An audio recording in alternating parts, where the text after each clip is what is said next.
ka 5-star secondary school Nong Shiliang Rangblang kala celebrate Children's Day ha karukom ka bakam kerpang mentau senam da ka balik bam kana ha ka wei ka wa ka bamadan ka bala khot kerteng ka phot turi hang ne la penlong ka jingele kemen da ka football ka jing shat masti bat ka jingele kai group ka jing pe kai ki khlau ki ba marjan banlong kum ka dak ka jing ie je ka mei mariang kata ka lauda tosi, which means we are called to solidarity with the poor as well as stewardship of the earth. Lapan kot ia gane ka jing lekmen Children's Day ha ka por lai baje da ka jing duai kar khukar do bat ka jing bam jalang. Kubleshwan. Agarten juga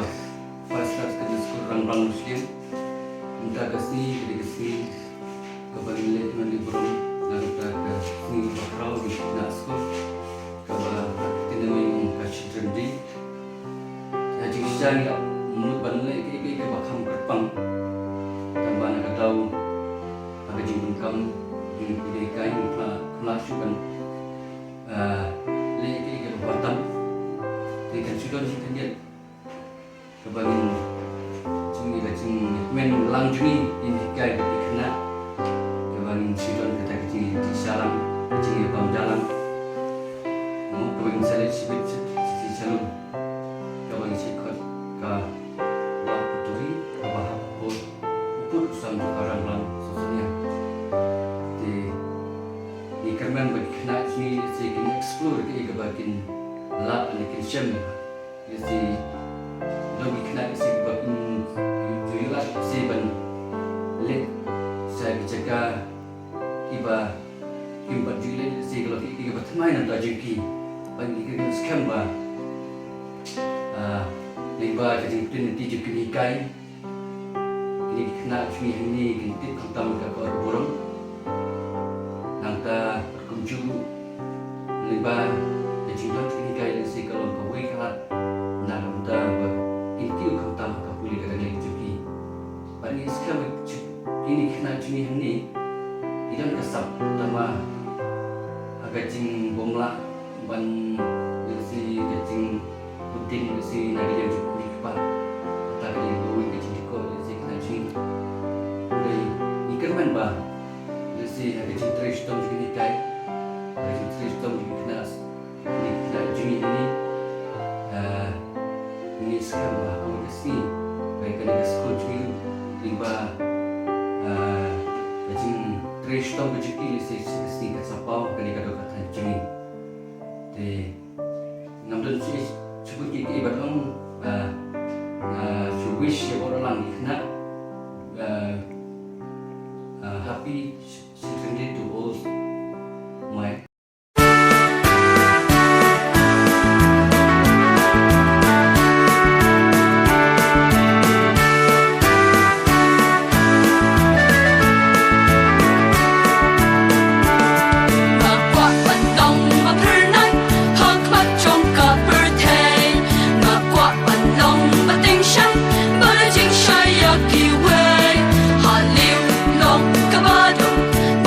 Wake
em ba